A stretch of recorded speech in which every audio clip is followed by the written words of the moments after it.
तो अब इस 37वें सवाल में कह रहा है कि दो गोलों को जिनकी त्रिज्याएं ए और बी हैं पिघलाकर एक गोला बना लिया गया है।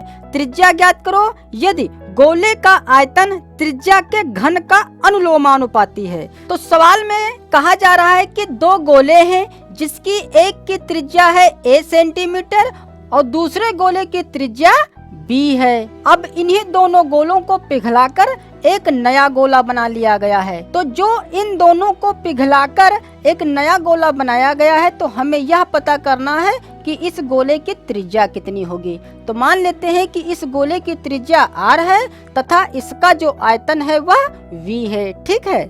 और सवाल में हमारे पास दिया हुआ है कि जो आयतन है वह त्रिज्या के घन का अनुलोमानुपाती है। मतलब यहाँ पर जो यह आयतन v है यह अनुलोमानुपाती है त्रिज्या r के घन के। ठीक है। तो इसे हम इस प्रकार से लिख सकते हैं। तो यहाँ से v का मान यदि हम निकाल रहे हैं बराबर में तो v बराबर हो जाएगा, यहाँ पर नेतांक k जोड़ दें तो kr क्यूब। तो प्रश्नानुसार क्या हो जाएगा? तो प्रश्न में कहा जा रहा है कि दो गोलों को जिनकी त्रिज्या a और b हैं पिघलाकर एक गोला बना लिया गया है। त्रिज्या ज्ञात करो। मतलब जो इस गोले का आयतन होगा वह बराबर होगा इन दोनों आयतनों के योग के।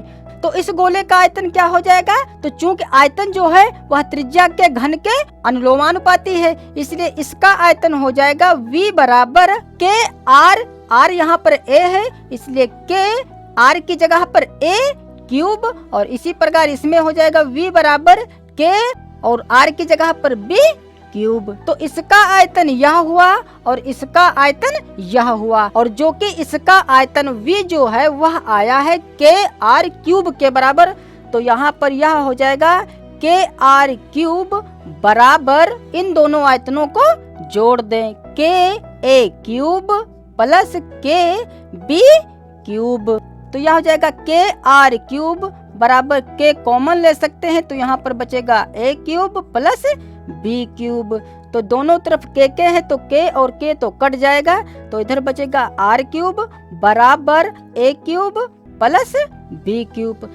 तो चूंकि हमें सिर्फ r का मान ज्ञात करना है क्योंकि सवाल हमसे त्रिज्या पूछ रहा है। ठीक है। तो यहाँ से r बराबर क्या हो जाएगा a cube plus b cube का घनमूल। ठीक है। जो यह घात 3 थी यह घात अब यहाँ पर आ जाएगी इस प्रकार से।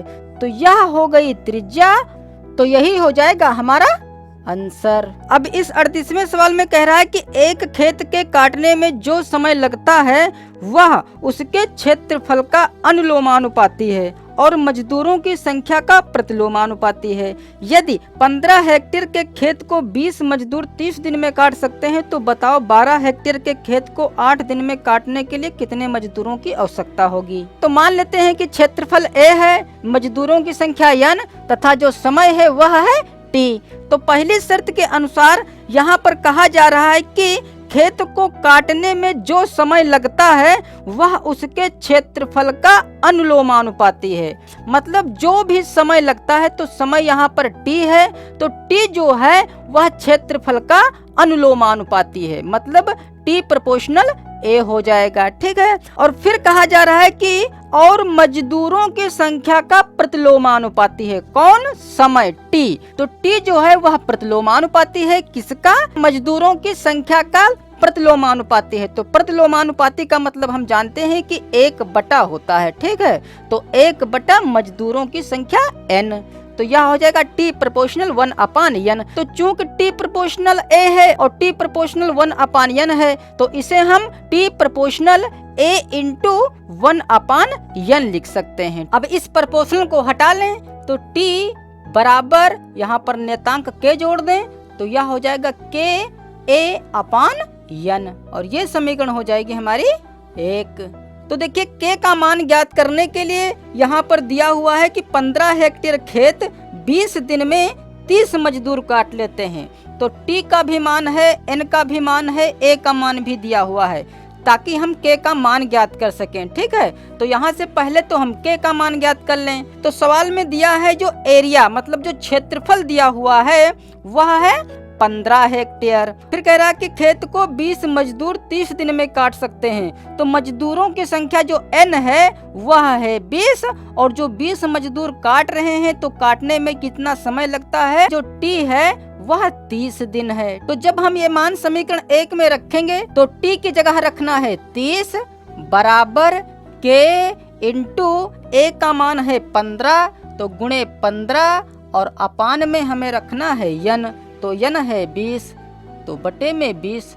तो 20 को इधर लाएंगे तो गुणे में हो जाएगा, और बराबर इधर है k गुणे 15, और 15 को भी हम उठाकर इधर ही ले आए क्योंकि यह गुणे में है, इधर आएगा तो बटे में हो जाएगा। तो 15 कम 15, 15 दूनी 30, तो यह हो जाएगा 20 दूनी 40। तो k को इधर कर दें, 40 इधर कर दें। अब k का मान तो आ गया 40। तो अब हमारे पास जो दिया हुआ है, कह रहा है कि 12 हेक्टेयर के खेत को 8 दिन में काटने के लिए कितने मजदूरों की आवश्यकता होगी। तो हमें n फाइंड करना है, ठीक है। तो लिखेंगे, अब एरिया दिया हुआ है 12 हेक्टेयर, तो a बराबर 12, और समय t जो है वह दिया है 8 दिन।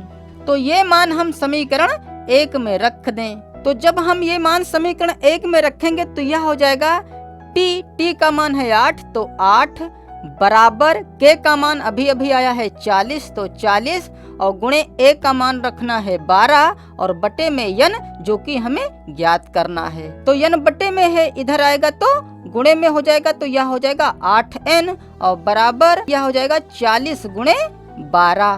तो हमें n का मान ज्ञात करना है, इसलिए n बराबर 40 गुणे 12, और बटे में हो जाएगा 8। तो 8 कम 8, 8 पंचे 40, तो यह हो जाएगा 12 पंचे 60। तो n का मान आ गया 60, अर्थात 12 हेक्टेयर खेत को 8 दिन में काटने के लिए हमें 60 मजदूरों की आवश्यकता होगी। तो n आ गया 60 मजदूर, अतः यही हो जाएगा हमारा आंसर।